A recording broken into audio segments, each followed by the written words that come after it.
Okay, so hi. So tell me your name. Angela Fitzpatrick. All right, thank you. And take me back to when you were 10 years old. And where did you live? I lived in Nassau, Washington. Okay. And what was going on there then?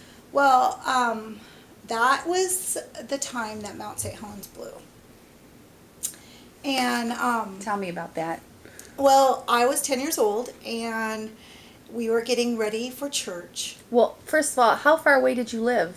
I lived about an hour away, maybe about 50 miles, 60 miles away at the Okay. most.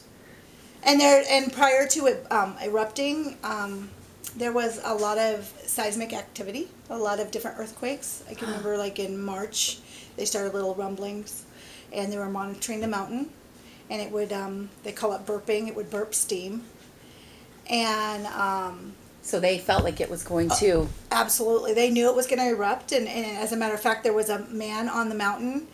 His name was Harry Truman, and he had a ton of cats. I think there was like 19 or 20 cats that he had, and it was a lodge up there, and he refused. He was at ground zero, and he refused to leave the mountain. And they did many interviews on him because they were trying to evacuate the mountain, and everybody left but him. Really? And there were foolish people that continued to go up there and go camping because that was the hot camping place. How did you feel as a kid? Was it scary? Like, It was scary. I now realize the magnitude of it now. As a child, but thinking that was going to erupt, were you it scared? was scary.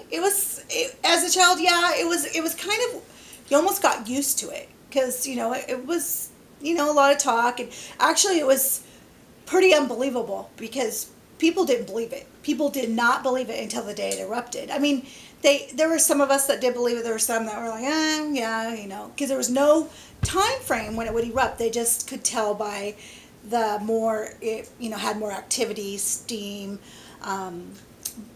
earthquakes, things like that. So what happened the day that it erupted? Well, the day it erupted, we were getting ready for church because in the little town that I lived in, everybody went to church. And we were getting ready for church, and at 8:30 in the morning, there was this loud, it sounded like a bomb, almost a sonic boom that happened. It was like, I can't describe it, and there was like a little earthquake. Well, I can remember my mom like scrambling, like, what was going on, and she turned the TV on, and that's how we found out that Mount St. Helens had erupted. And within an hour of that time, we had complete darkness in the middle of the day. So, well, it was like 9 o'clock, 9:30. So it was complete darkness, and they were warning everybody to stay inside because the ash was starting to fall. And I remember we had these big front windows in our house, and I remember as a 10-year-old I was looking outside, and it looked like snow because we had snow, and it was just coming down. But it was gray, and it was just coming down. It was filling our deck up with ash. And Were you allowed to go out in it? no, we weren't allowed to go out for it. It actually came down for 10 hours. So we weren't allowed to go out in it.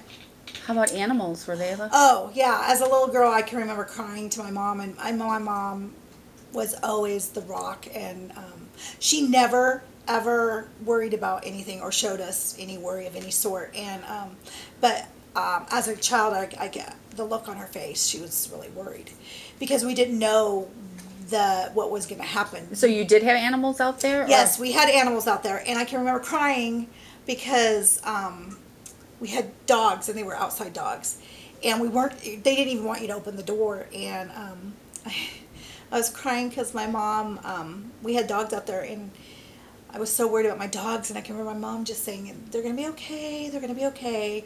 And they were okay. They ended up being okay because like I said, we didn't know what was going to happen with the ash falling. They didn't want us to breathe it in. And the next few days afterwards, they had us wear masks. We had to wear surgical masks to even go outside. Our cars were completely covered in ash. My mother has pictures, I probably have them now, of our cars being covered in ash and things like that.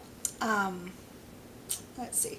Oh, I can remember that after the 10 hours of the ash coming down, that we had snow plows during snow season, and the county brought out the snow plows, and it's May, just to shovel the ash off. It was that thick on the roads. Oh my And gosh. it was piled up like snowdrifts.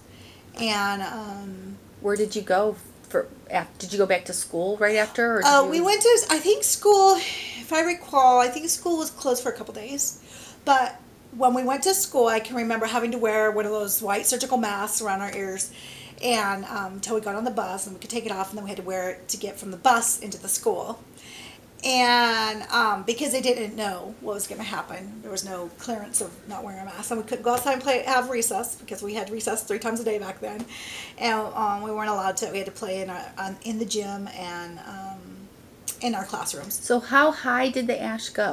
Oh, I can remember after it went. My father had just passed away not even a year prior to this, and we went up to the cemetery, and because my mom always took care of his headstone, and I can remember you could not even see his name on the headstone. I mean, it wasn't as high as the headstone, but it was getting up there. You know, it wasn't like in spots. It was like that, like up against his headstone, you couldn't see it. So it was several inches. And did it just feel like an ash from a fire? Yes, it did. I used to have ash. It was yes, it felt like just like ash from a fire, and it was interesting. But about 60 people perished roughly around there. Harry Truman, of course, he was at Ground Zero. He perished, and that was very much a sadness of that, because he would not leave the mountain. That was his home, and he did not want to leave his cats. And like I said, he had 20 cats. And when he perished, it was a sadness, because he was our local celebrity, because he wouldn't leave the mountain. And there were some people that were camping there at the time, and they too perished from the mudslides and different things. And a lot of people that some of them were really foolish, but we had houses along the rivers, and the mud and debris and the trees that came down with it filled the rivers, and our bridges were demolished. I can remember watching some footage of some bridges not too far away from me, and it was they showed them just being smashed and torn away. So you could not get to those areas? No, and there's a lot of water where I live. So yeah, we were cut off for a little while. It wasn't too long. We lived right along the Columbia River, and by Astoria, Oregon, and I can remember when we would go shopping over there, and when things were all cleared up a little bit, but still the water was completely the darkest. It was no longer watercolor. It was dark, like mud, like the worst mud you can imagine. And it was full of trees and leaves and did all those everything. fish die? I'm sure there was a lot of fish that died. Yeah. I'm sure, because they Yeah. smothered. I'm not sure about what the effects. I'm sure it had a ton of effects on the Wildlife. yeah. Oh yeah. Wildlife was destroyed by the mountain. It literally was green with trees, and it was sad. It looked like, I mean, everything was gone. Every amount of vegetation, wildlife. It was sad. It was sad to see happen. So, because, that was our world. It was what it was, so. And so that was how many years ago? Well, gosh, it was in 1980, and I was 10, so about 32 years ago. So, and have you been back? Have you seen it lately? Or I've been almost every year up to the mountain with my oldest son when I lived in that area. I've been here in Florida for about 10, 11 years. And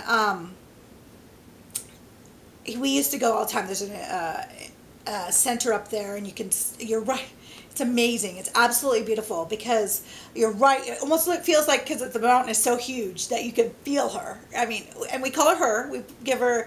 I mean, that's when you talk about Mount St. Helens. The locals talk about it as her, but she's very majestic. It's but she no longer has a peak. Her peak's gone. It's leveled.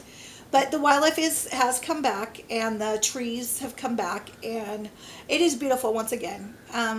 Of course, it changed the terrain of the Yeah. everything. But it's a really neat. If you ever get to Washington State, it's a really neat trip to take up there and see. Excellent. That was an excellent account of the whole thing that happened. Thank you. You're I welcome. feel like I was there.